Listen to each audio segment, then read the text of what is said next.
στην εκδήλωση που ανέφερε ο κύριος Θεοχαράκης που παρουσίαζα εγώ με κορονοϊό και παρουσίαζα από το WebEx. Τώρα είναι ο κύριος Δημοσχονάς με κορονοϊό. Να κλείσουμε πρώτα. Ναι. Συγγνώμη για τη ρομαντική ατμόσφαιρα, για να μπορούμε να ακούσουμε τον ομιλητή. Να καλωσορίσουμε λοιπόν τον αγαπητό συνάδελφο κύριο Γεράσιμο Μοσχονά, καθηγητή Φυσικής Πολιτικής Ανάλυσης στο Τμήμα Πολιτικής Επιστήμης και Ιστορίας στο Πάντιο Πανεπιστήμιο, ο οποίος λοιπόν, αν και με COVID, έχει το κουράγιο και την προθυμία να μην λείψει από αυτό το πάνελ. Μεταξύ άλλων έχει ασχοληθεί και με τον μετασχηματισμό της σοσιαλδημοκρατίας από το 1945 και μετά, στον οποίο αναφέρθηκε και ο κύριος Θεοχαράκης, και είναι επιστημονικός σύμβουλος σε διάφορες μελέτες της διανέωσης του Ινστιτούτου Έτερων για τον αξιακό χάρτη των Ελλήνων και το πώς τοποθετούνται οι Έλληνες απέναντι στο σύστημα ιδεών της σοσιαλδημοκρατίας αλλά και του νεοφιλελευθερισμού. Κύριε Μοσχονά, ελπίζω να μ' ακούτε εμένα, εμείς σας ακούμε νομίζω. Ναι, σας ακούω. Και εμείς σας ακούω πολύ καλά. Ευχαριστώ πάρα πολύ. Ευχαριστώ πολύ για τα εισαγωγικά λόγια. Λυπάμαι που δεν είμαι μαζί σας. Νόμιζα πως θα αποφύγω τον COVID γιατί μέχρι τώρα δεν είχα κολλήσει. Ήμουν σε ένα ταξίδι στη Γαλλία και γύρισα με COVID και μάλιστα είναι η περίοδος που τα συμπτώματα βρίσκονται σε κάποια έκσταση. Δεν έχουν κλείσει ακόμα 2-24 ώρα, αλλά θεώρησα σημαντικό να είμαι παρόν σε αυτή τη συζήτηση. Θα οργανώσω την παρουσίασή μου γύρω από δύο κεντρικές έννοιες. Η πρώτη γύρω από δύο κεντρικές ενότητες, μια μικρή αποτίμηση του βιβλίου και μια συζήτηση λίγο για τις διαιρετικές τομές και το πώς παρήχθη αυτό το νέο φαινόμενο, το οποίο περιγράφει με πολύ ενδιαφέροντα τρόπο η ανάλυση της ομάδας Piketty. Καταρχάς για το βιβλίο το ίδιο. Η εναρμόνιση εκλογικών ερευνών από 50 χώρες, 51 με την ελληνική περίπτωση που μελέτησαν ο κύριος Τραβελάκης και ο κύριος Τσούκαλης. Από χώρες από διαφορετικές επήρους και για μια μακρά περίοδο, από το 1948 μέχρι το 2020, αποτελεί ένα πραγματικό άθλο. Έχει σημασία να τονιστεί αυτό. Οι ίδιοι συγγραφείς υποβαθμίζουν τη φιλοδοξία του δικού του συλλογικού τόμου, τονίζοντας ότι πρόκειται κυρίως για μια περιγραφική άσκηση που βασίζεται σε ατελή δεδομένα. Τα δεδομένα είναι πάντα ατελή. Όμως, αν δεν υπάρχει μια καλή περιγραφή των τάσεων, των γυμνών τάσεων, χωρίς ερμηνείες, χωρίς επεξηγηματικά σχήματα, τότε δεν υπάρχει πεδίο για καμία ερμηνεία και για κανένα επεξηγηματικό σχήμα. Δεν έχουμε τίποτε να ερμηνεύσουμε και τίποτε να κατανοήσουμε αν δεν γνωρίζουμε τις τάσεις. Αυτή είναι η μεγάλη εισφορά του βιβλίου, τη θεωρώ κρίσιμη, αφενός γιατί καταγράφει και αφετέρου κάτι που θεωρώ ακόμα πιο σημαντικό, γιατί ενοποιεί δεδομένα από 51 χώρες. Η πράξη της ενοποίησης των δεδομένων είναι από μόνη της ένας μεγάλος άθλος. Επιτρέψτε μου να το κάνω λίγο πιο χειροπιαστό. Ο τόμος, κατά τη γνώμη μου, είμαι κάποιος που έχει δουλέψει για τα θέματα της σοσιαλδημοκρατίας και της αριστεράς στην Ευρώπη και από σκοπιά εκλογικής και πολιτικής κοινωνιολογίας. Δεν μας λέει κάτι απολύτως τόσο καινούριο. Το 2021, όταν διάβασα μια περιγραφή στη γαλλική έκδοση του τόμου, την απλή περιγραφή, στο οπισθόφυλλο κλπ, είπα ότι δεν προσφέρει και κάτι ιδιαίτερα διαφορετικό και άλλοι συνάδελφοι με αντίστοιχα ενδιαφέροντα έχουν περιγράψει αυτές τις τάσεις και εγώ ο ίδιος σε ένα βιβλίο μου το 2002 είχα υποστηρίξει ότι διαμορφώνεται ένας συνασπισμός και εντός των σοσιαλδημοκρατικών οργανώσεων, intramouros και εντός του εκλογικού στόματος, extramouros, που δεν θα μπορεί πλέον να στηρίξει πολιτικές ισότητας. Είχα μεγάλο λάθος. Και κατάλαβα το λάθος μου όταν πήρα, ως προς τη σπουδαιότητα του τόμου εννοώ, όταν πήρα το βιβλίο στα χέρια μου. Άλλο πράγμα να βγάζει συμπεράσματα με περιορισμένα δεδομένα και άλλο να βγάζει συμπεράσματα έχοντας μια μεγάλη σειρά δεδομένων. Άλλο να βγάζει συμπεράσματα έχοντας διεθνικά στοιχεία, με την έννοια του cross-national, και άλλο να έχει ενοποιήσει. Η πράξη της ενοποίησης είναι μια κρίσιμη συμβολή στην επιστήμη. Πάρα πολύ κρίσιμη συμβολή στην επιστήμη και γι' αυτό θεωρώ ότι πρόκειται για μια εξόχως, τονίζω τις λέξεις μου, εξόχως σημαντική δουλειά. Και φυσικά όλες οι καλές δουλειές προκαλούν ερωτηματικά, προκαλούν συζητήσεις και είναι αυτονόητο αυτό. Θεωρώ σημαντικό επίσης ότι ο Πάνος ο Τσούκαλης και ο Νίκος ο Στραβελάκης προσέθεσαν μια ακόμη χώρα, τη δική μας χώρα, στην δεξαμενή δεδομένων αυτής της ευρύτατης μελέτης. Στην ουσία μέσω αυτού, πέρα από τα συμπεράσματα που μας επιτρέπεται να βγάλουμε για την Ελλάδα, και είναι ενδιαφέροντα αυτά που βγάζουν στο δικό τους κεφάλαιο, δεν θα τα αναπτύξω εδώ γιατί θα μιλήσουν οι ίδιοι, στην ουσία βάζουν την Ελλάδα στον ερευνητικό χάρτη.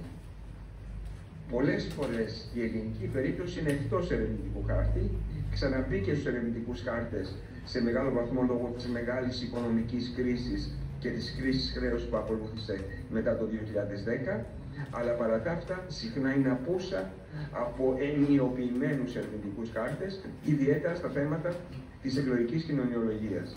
Άρα θεωρώ σημαντική τη συμβολή των δύο αυτών ερευνητών και θέλω να δώσω συγχαρητήρια και στους δύο, όπως και σε εκδόσεις τόπος, για αυτή την έκδοση που κατά τη γνώμη μου ορθά, με δεδομένες τις ιδιοτυπίες του ελληνικού κοινού, είναι περιορισμένη σε 25 χώρες και κυρίως σε ευρωπαϊκές χώρες, στις δυτικές χώρες, στις Ηνωμένες Πολιτείες και σε κάποιες κοντινές μας χώρες. Δεν ξέρω αν ακούγουμε καλά. Ωραία, ευχαριστώ πολύ. Η βασική υπόθεση της ομάδας Πικετή είναι ότι η κοινωνικο-οικονομική διαιρετική τομή στη Δύση, όπως εκφράστηκε πριν από όλα από την αντίθεση κεφάλαιο εργασίας, προσδιορίζοντας σε πολύ μεγάλο βαθμό το περιεχόμενο της πολιτικής σύγκρουσης, δηλαδή την ατζέντα των βασικών μεγάλων αντιπαραθέμενων κομμάτων ή συνασπισμών, από τη μια η δεξιά, σοσιαλδημοκρατία, ιστορικά κομμουνιστικό ρεύμα, μεταγενέστερα σοσιαλδημοκρατία, ριζοσπαστική αριστερά και οι πράσινοι, παρότι οι πράσινοι δεν προέρχονται από την ίδια μήτρα, το κομμουνιστικό ρεύμα έχει μετεξελίξεις του. Και οι μετεξελίξεις του και η σοσιαλδημοκρατία ανήκουν σε αυτό που θα ονόμαζα κοινωνικο-οικονομική αριστερά. Οι πράσινοι δεν είναι το ίδιο. Παρά τα αυτά, στη μελέτη αυτή έχω χάσει λίγο το νήμα γιατί δεν ξέρω μέχρι ποιο σημείο με ακούσατε. Απλώς επαναλαμβάνω το τελευταίο σημείο που επιχείρησα να το αναπτύξω. Όσο πιο κυρίαρχος είναι ο ταξικός οικονομικός άξονας στις ατζέντες των κομμάτων, τόσο στο τέλος παράγονται εξωτικά αποτελέσματα μέσα από τις πολιτικές που ακολουθούνται. Είναι χαρακτηριστικό ότι ο σοσιαλδημοκρατικός συνασπισμός εκλογέων, η οποία σοσιαλδημοκρατία ήταν μία cleavage-based πολιτική οικογένεια, με όλη τη σημασία του όρου, ο σοσιαλδημοκρατικός συνασπισμός εκλογέων, μέχρι σχεδόν και τη δεκαετία του 1970, στηριζόταν στην εργατική τάξη και στους μιέχοντες, σε ένα μεγάλο κομμάτι των υπαλλήλων, κυρίως μισθωτών, της κατώτερης μισθωτής μεσαίας τάξης, της οποίας η συνθήκη πλησίαζε αυτή της εργατικής και ένα τμήμα διανομένων. Η διείσδυση της σοσιαλδημοκρατίας, που ήταν η κυρίαρχη σοσιαλδημοκρατία, δεκαετία 50-60, ήταν τα χρυσά χρόνια της σοσιαλδημοκρατίας. Με ακούτε τώρα? Ναι. Μια χαρά. Ιδρύθηκε λοιπόν η κυριαρχία της σοσιαλδημοκρατίας, ιδιαίτερα στη δεκαετία του 50 και του 1960, που ήταν η χρυσή εποχή, εκλογικά μιλώντας και από άποψη κυβερνητική της σοσιαλδημοκρατίας, στηρίχθηκε ακριβώς σε ένα συνασπισμό αυτού που θα λέγαμε οι κατώτερες τάξεις. Ήταν κόμμα της εργατικής τάξης, χωρίς να είναι εργατικό κόμμα. Κόμμα της τάξης, χωρίς να είναι ταξικό κόμμα. Και όταν λέω κόμμα της τάξης, μιλάω με κοινωνιολογικούς όρους, όχι με ιδεολογικούς. Πάνω από το 50% της εργατικής τάξης ψήφιζε συστηματικά σοσιαλδημοκρατία, στη χειρότερη των περιπτώσεων. Στις περισσότερες των περιπτώσεων ήταν πάνω από 60% και στη Σκανδιναβία, Σουηδία για παράδειγμα, πλησίαζε το 75%. Το 75% των εργατών ψήφιζε σοσιαλδημοκρατία. Και ένα μεγάλο τμήμα των κατώτερων μισθωτών στρωμάτων. Είναι ενδιαφέρον σε αυτό, και εδώ είναι ένα λάθος του βιβλίου ίσως, επειδή το βιβλίο στηρίζεται όχι στο επάγγελμα, αλλά στο εισόδημα και στον πλούτο ή στη μόρφωση από την άλλη μεριά, είναι ότι δεν χρησιμοποιεί το επάγγελμα. Οι συγγραφείς λένε ότι δεν το χρησιμοποιούμε γιατί ήταν δύσκολη η ενοποίηση των στοιχείων από διαφορετικές χώρες. Πιθανότατα έχουν δίκιο, αλλά αυτό, πώς να το πω, χαλάει λίγο την εικόνα της ακρίβειας, την ακρίβεια της εικόνας, για να το πω σωστά. Ας πούμε, ανεξαρτήτως εισοδήματος, η λεγόμενη παραδοσιακή μικροαστική τάξη, για να χρησιμοποιήσω τον όρο του Πουλατζά, αυτού που στην Ελλάδα ονομάζουμε μικρομεσαίοι, αυτοί δηλαδή που έχουν το δικά τους εργαλεία εργασίας, δεν είναι μισθωτοί, αυτοί πάντα ψήφισαν δεξιά, με ελάχιστες εξαιρέσεις. Λίγο στην Νορβηγία, λίγο στην Ιταλία. Αυτοί και αργότερα στην Ελλάδα με μεγάλο κομμάτι, με το Πασόκ. Ψήφισαν πάντα δεξιά, ανεξαρτήτως εισοδήματος. Και εδώ έχουμε μια πιο μαρξιστική ανάλυση, κλασικού τύπου θα έλεγα, που λέει ότι αυτοί που είναι κάτοχοι των μέσων παραγωγής, είτε αυτοί είναι μικροί, είτε μεσαίοι, είτε μεγάλοι, δεκαετία 50, 60 και 70 ψήφιζαν δεξιά, ενώ οι μισθωτές τάξεις, είτε είναι χειρονακτικές μισθωτές τάξεις, είτε είναι μεσαίες και κατώτερες μισθωτές τάξεις, ψήφιζαν αριστερά ή περισσότερο αριστερά. Αυτή ήταν η γενική εικόνα. Και ένας τέτοιος συνασπισμός, στο μέτρο που σε έναν βαθμό κυριαρχούσε, παρήγαγε, και αυτή ήταν η εμπειρία της περίοδου μετά το 1945, παρήγαγε εξισωτικά αποτελέσματα. Οι συγγραφείς μας λένε ότι αυτό έχει αλλάξει, έχουν απόλυτο δίκιο και μας λένε ότι ο νέος συνασπισμός δεν παράγει πια εξισωτικά αποτελέσματα, πολύ δε περισσότερο που έχουμε εισέλθει σε μια κατάσταση πολλαπλών ελίτ, κυρίως στις χώρες της Δύσης, όχι στη Βραζιλία για παράδειγμα, ή στην Αργεντινή ή σε άλλες χώρες που παραθέτουν ο οικονομικός άξονας παραμένει ισχυρός, αλλά στις χώρες ευρωπαϊκές έχουμε μια μεικτή κατάσταση, όπου τα identity politics συναγωνίζονται την οικονομική διαιρετική τιμή, και έχουμε μια παραγωγή πολλαπλών ελίτ, από τη μια οι επιχειρηματικές, εμπορικές ή εμπορευματικές ελίτ που ψηφίζουν δεξιά και στηρίζουν τη δεξιά, και από την άλλη οι διανοούμενοι, οι έχοντες διπλώματα με κριτήριο την εκπαίδευση, που ψηφίζουν περισσότερο αριστερά. Μου δημιουργεί ερωτηματικά αυτό, αλλά καθώς με το χάσιμο της επαφής του ή στο ίντερνετ έχω ήδη καθυστερήσει, δεν θέλω να αναφερθώ σε αυτά.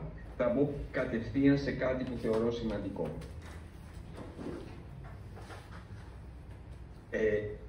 Οι συγγραφείς τονίζουν ότι υπάρχει μια σύγκριση στις χώρες της Δύσης και ότι η τάση αυτή είναι περίπου κοινή. Είναι ένα από τα κεντρικά συμπεράσματα του βιβλίου, είναι απολύτως σημαντικό και ίσως είναι μία από τις κεντρικές συμβολές του όλου εγχειρήματος. Η αριστερά έγινε ο κόμμα της διανοητικής ελίτ στις περισσότερες χώρες, ενώ η δεξιά παραμένει το κόμμα της επιχειρηματικής ελίτ. Γιατί συμβαίνει αυτό? Είναι το κρίσιμο ερώτημα. Οι συγγραφείς δεν επιχειρούν να το απαντήσουν, αλλά στην πράξη το υπονοούν την απάντηση. Η απουσία ή η εξασθένηση της ταξικής σύγκρουσης η ενίσχυση των λεγόμενων identity politics στη Δύση αντιμετωπίζεται σε μεγάλο βαθμό ως μία κεντρική στρατηγική των κομματικών ελίτ της αριστεράς. Νομίζω ότι τα πράγματα είναι πολύ πιο σύνθετα. Και σε αυτό το πολύ πιο σύνθετα, σε αυτό το κάτι άλλο που εξηγεί τη σύγκριση, θα προσπαθήσω να αναφερθώ αμέσως τώρα. Δεν είναι όλα οικονομική ταξική σύγκρουση, από τη μια identity politics ή δικαιωματισμός ή όπως θέλετε ορίστε το, από την άλλη. Δεν είμαστε σε μια τέτοια κατάσταση, η πραγματικότητα είναι ιδιαίτερα σύνθετη. Η σοσιαλδημοκρατία ή γενικά οι αριστερές δυνάμεις, τις οποίες περιγράφει η ομάδα Πικετή ως εκπροσώπους σε τελική ανάλυση των ανθρώπων που έχουν υψηλό μορφωτικό κεφάλαιο, είναι η σοσιαλδημοκρατία σε πολύ μεγάλο βαθμό που διαμορφώθηκε στη δεκαετία του 1990 και μετά. Αυτή η σοσιαλδημοκρατία είναι η σοσιαλδημοκρατία που θα ονόμαζα του τέταρτου προγραμματικού κύματος. Το πρώτο προγραμματικό κύμα είναι η περίοδος 1889-1914,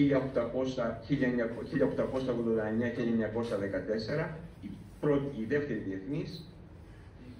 Το δεύτερο προγραμματικό κύμα είναι η δεκαετία του 1930, όπου η σοσιαλδημοκρατία λόγω της οικονομικής κρίσης και της ανόδου του φασισμού ανανεώνει το ιδεολογικό της προφίλ. Έχουμε ένα είδος νέας ίδρυσης της σοσιαλδημοκρατίας, μερικής επανίδρυσης της σοσιαλδημοκρατίας, όπου το κράτος αποκτά κεντρικό ρόλο, όπου η σοσιαλδημοκρατία επιτέλους βρίσκει μια οικονομική πολιτική η οποία μπορεί να την οδηγήσει να υλοποιήσει το ιδεολογικό της πρόταγμα, τον κενσιανισμό ή μια μορφή κενσιανισμού, συχνά ένας κενσιανισμός avant la lettre, η ενεργοποίηση του κράτους, ένας κεντρικός ρόλος στις ομάδες συμφέροντος.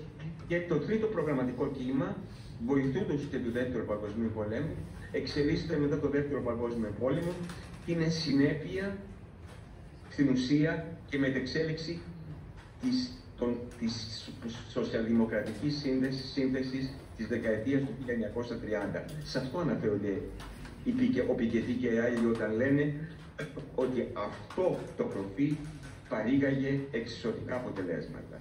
Τι γίνεται με το τέταρτο προγραμματικό κύμα δεκαετία 90 και μετά? Ήδη το ταυτίζουμε συχνά με τον τρίτο δρόμο του Τόνι Μπλερ και με τον νεοφιλελευθερισμό της σοσιαλδημοκρατίας, την νεοφιλελευθεροποίηση, για να είμαι ακριβής, ή την μερική νεοφιλελευθεροποίηση της σοσιαλδημοκρατίας. Αυτό είναι σωστό. Όμως την ανανέωση της σοσιαλδημοκρατίας εκείνη της περίοδου δεν είναι όλα τρίτος δρόμος και δεν είναι όλα νεοφιλελευθεροποίηση. Έχουμε ταυτόχρονα τη στροφή προς τα λεγόμενα New Politics, προϊόν των κινημάτων της δεκαετίας του 1960, τα δικαιώματα των γυναικών, τα δικαιώματα του κάθε είδους, η ΛΟΑΤΚΙ κοινότητα, τα θέματα ειρήνης, οι σχέσεις βορρά-νότου, είναι κεντρικά θέματα εκείνη την περίοδο, συν η οικολογία που αναπτύσσεται μαζί με τα πράσινα κόμματα. Κάνει μια μεγάλη στροφή και ένα μεγάλο άνοιγμα η σοσιαλδημοκρατία προς αυτές τις θεματικές. Σήμερα τις λέμε identity politics. Η οικολογία δεν είναι identity politics. Σήμερα τις λέμε, τότε δεν τις έλεγαν identity politics. Και τότε αυτή η στροφή, θέλω να το υπογραμμίσω 3 φορές αυτό, βιώθηκε και θεωρήθηκε ως αριστερή στροφή. Αν η νεοφιλελευθεροποίηση συνιστούσε σε εισαγωγικά μια δεξιά στροφή, η στροφή προς τις θεματικές των New Politics θεωρήθηκε αριστερή στροφή και ήταν και αποτέλεσμα συγκρούσεων στο ιστορικό της σοσιαλδημοκρατίας. Το πρασίνισμα των προγραμμάτων των σοσιαλδημοκρατικών κομμάτων στη δεκαετία του 1990, κυρίως Σκανδιναβία, Ολλανδία, Αυστρία, ήταν μια όψη αυτής της στροφής. Ήταν λοιπόν ο μετασχηματισμός της ιδεολογικής σοσιαλδημοκρατίας ήταν σύνθετος και υπάρχει και μια τρίτη διάσταση που υποβαθμίζεται βαριά. Ίσως γιατί είναι τόσο σημαντική όταν την ακούει κανείς, αλλά είναι σημαντική ως προς τις επιπτώσεις της. Είναι το γεγονός ότι η σοσιαλδημοκρατία στη δεκαετία του 1990 γίνεται περισσότερο από ποτέ μια φιλοευρωπαϊκή δύναμη. Με την έννοια του προ-EU. Κόμματα που ήταν είτε ευρωσκεπτικιστικά είτε διστακτικά ως προς την ευρωπαϊκή ενοποίηση, υιοθετούν μια ξεκάθαρη ευρωπαϊκή ατζέντα ή αρκετά ξεκάθαρη ή πιο προωθημένη σε σχέση με το παρελθόν. Είναι η περίοδος που μετά τις οικονομικές αποτυχίες, τις αποτυχίες των οικονομικών πολιτικών στη δεκαετία του 1970, στις δεκαετίες του 1970 και του 1980, η σοσιαλδημοκρατία εξάκρινε σε υπερεθνικό επίπεδο και έχουμε μια στροφή των σοσιαλδημοκρατικών ελίτ προς την Ευρώπη. Η στροφή όμως προς την Ευρώπη στη δεκαετία του 90, σε μια περίοδο που η Ευρωπαϊκή Ένωση γίνεται πιο ισχυρή από ποτέ, Μάστριχτ, ενιαία αγορά, και ταυτόχρονα νεοφιλελευθερωποιείται, έχει σαν συνέπεια ότι τα εκλογικά στηρίγματα της σοσιαλδημοκρατίας να ενισχύονται μεταξύ των μεσαίων και ανώτερων τάξεων και ιδιαίτερα των μορφωμένων τάξεων και να αποδυναμώνονται στο εσωτερικό των λαϊκών τάξεων. Συνοψίζω αυτές τις τρεις καινούργιες συνιστώσεις, το πώς αυτές οι τρεις καινούργιες συνιστώσεις επιδρούν στη συγκρότηση του σοσιαλδημοκρατικού ρεύματος. Με μια λογική, με έναν τρόπο που είναι συμπληρωματικός και ενισχυτικός, και ο νεοφιλελευθερισμός, η μετριοπαθής νεοφιλελευθεροποίηση της σοσιαλδημοκρατίας απομακρύνει τη σοσιαλδημοκρατία από τα λαϊκά στρώματα, ένα. Δεύτερον, η πράσινη πολιτική συν τα New Politics ενισχύουν τη δίληση της σοσιαλδημοκρατίας στα μορφωμένα στρώματα, στους νέους και στις μεσαίες τάξεις, και βεβαίως η Ευρωπαϊκή Ένωση και η επιλογή της Ευρωπαϊκής Ενοποίησης, της Ευρωπαϊκής Ένωσης ως κεντρικής για τη σοσιαλδημοκρατία, ενισχύει την επιρροή αυτής της δύναμης στο εσωτερικό των μεσαίων στρωμάτων, των μορφωμένων στρωμάτων ή και των επιχειρηματικών ελίτ και μειώνει την επιρροή στα λαϊκά στρώματα. Μην ξεχνάμε ότι σε όλα τα δημοψηφίσματα, σε όλες τις δημοσκοπήσεις, οι λαϊκές τάξεις, οι κάτοικοι των μικρών πόλεων είναι χαρακτηριστικά οι ομάδες που είναι ενάντια στην ευρωπαϊκή ενοποίηση ή σε κάθε περίπτωση οι περισσότερο ευρωσκεπτικιστικές. Έτσι, με ένα παράδοξο τρόπο, η στροφή στα δεξιά σε εισαγωγικά,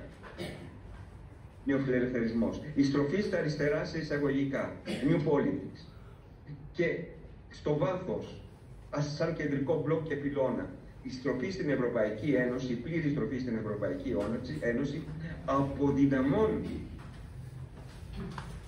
την επιρροή των σοσιαλδημοκρατικών κομμάτων στα αριστερά στρώματα, στα λαϊκά στρώματα και την ισχύουν στις μεσαίες τάξεις και στις μορφωμένες τάξεις.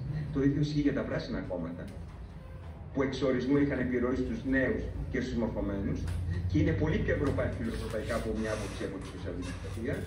Το ίδιο ισχύει και για τη νέα ριζοσπαστική αριστερά, η οποία είναι πολύ ενδιαφέρον, γίνεται περισσότερο φιλοευρωπαϊκή, ιστορικά ήταν ευρωσκεπτικιστική με την εξαίρεση ενός-δύο κομμάτων, το Φιτσί για παράδειγμα, το Αγγλικό Κομμουνιστικό Κόμμα, γίνεται περισσότερο φιλοευρωπαϊκή σε μια περίοδο που η Ευρωπαϊκή Ένωση γίνεται πιο νεοφιλελεύθερη.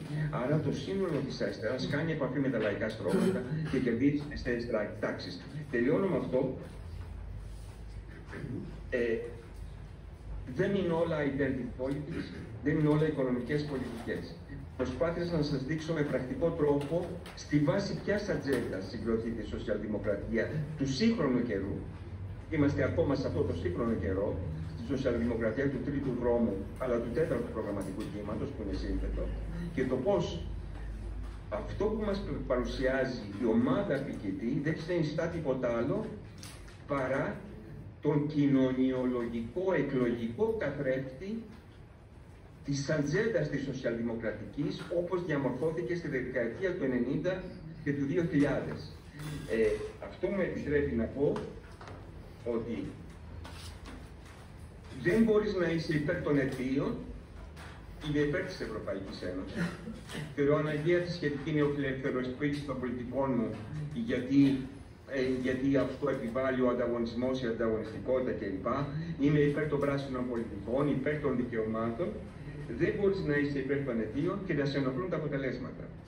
Ή να μένεις έκπληκτος μπροστά στα αποτελέσματα. Μιλάω με όρους κοινωνιολογικού ρεαλισμού. Όχι αξιολογικά, τι μου αρέσει εμένα και τι μου αρέσει εμένα. Όταν επιλέγεις συστηματικά η Ευρωπαϊκή Ένωση, η οποία είναι σε μεγάλο βαθμό, είναι διπλή η Ευρωπαϊκή Ένωση, διπλή ταυτότητα, νεοφιλελεύθερη. Όταν επιλέγεις τα θέματα της οικολογικής ατζέντας συν τα δικαιωματικά θέματα με μεγάλη έμφαση, τότε βεβαίως απευθύνεσαι περισσότερο στις μεσαίες τάξεις και στους μορφωμένους.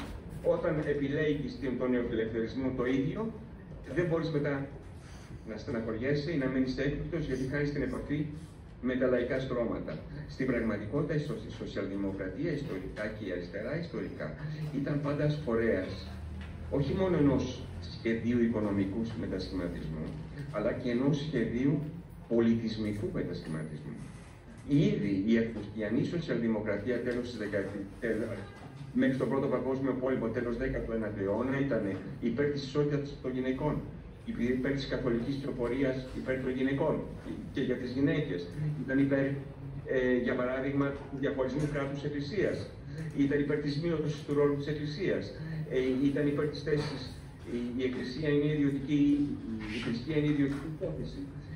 Όμως τότε είχε μια διακριτή οικονομική στρατηγική που πόλωνε και στη βάση αυτή διατηρούσε την επαφή της με τα λαϊκά στρώματα. Σήμερα και λόγω διεθνών καταναγκασμών και λόγω ευρωπαϊκής ενοποίησης, και εδώ φτάνω στο σημείο της σύγκλησης, αυτή η ενοποίηση, αυτή η πόλωση σε οικονομικά θέματα δεν είναι πια δυνατή. Και αυτό που σας λέω είναι κοινωνιολογικά περιγραφικό. Είναι η τελευταία μου φράση αυτή, κυρία Καπλάνο, που με συγχωρείτε, μίλησα λίγο παραπάνω. Εάν ο αριθμός των μορφωμένων σύγχρονης κοινωνίας αυξάνεται, αν υπάρχει μια αλλαγή στη στάση των γυναικών, οι γυναίκες ψηφίζουν πια αριστερά και όχι δεξιά. Αποτελούν το 50% του πληθυσμού πλάς. Αν η εργατική τάξη συρρυκνώνεται, τότε δεν εξηγείται το γιατί τα σοσιαλδημοκρατικά κόμματα έχουν χάσει το 35% της ισχύως τους σε σχέση με τη δεκαετία του 1950 και το 1960, με απλούς αριθμητικούς όρους. Δεν εξηγείται αυτό. Αυτό το οποίο σημαίνει κάτι βαθύτερο, μην ψάχνουμε σε πολλώσεις παλαιού τύπου, μην ψάχνουμε στα πολιτισμικά. Οι καλές στρατηγικές για την αριστερά, αλλά και για τη δεξιά, είναι οι συνθετικές στρατηγικές. Η σοσιαλδημοκρατία ήταν ισχυρή γιατί κατάφερε να διαμορφώσει ένα συνασπισμό αφενός υπέρ της αναδιανομής και αφετέρου υπέρ της οικονομικής ανάπτυξης, και τα δύο ταυτόχρονα. Αυτός ο συνδυασμός λείπει σήμερα, δεν προτείνει μια διαφορετική οικονομική πολιτική. Το ίδιο ισχύει για τους πράσινους. Όταν τουλάχιστον κυβερνάει, το ίδιο ισχύει για τη ριζοσπαστική αριστερά, με αποτέλεσμα να μπλοκάρεται η σχέση της με τα λαϊκά στρώματα. Ως συνέπεια αυτών, η αριστερά στο σύνολό της έχει χάσει την ισχυρή θέση στο ταμπλό, στο μακροϊστορικό ταμπλό των ιδεολογιών, των μεγάλων ιδεολογιών, που της προσέφερε αυτή η παλιά θέση, μια κεντρική θέση στα κομματικά συστήματα. Το βιβλίο του Πικετty είναι εξαιρετικό ως προς τις περιγραφές του. Έχω την εντύπωση ότι δηλιάζει λίγο στο να μας πει πώς παρήχθη αυτή η νέα ατζέντα. Δεν είναι απλώς γιατί διανοούμε η κυριάρχησα. Αυτά, ευχαριστώ πολύ και συγγνώμη για την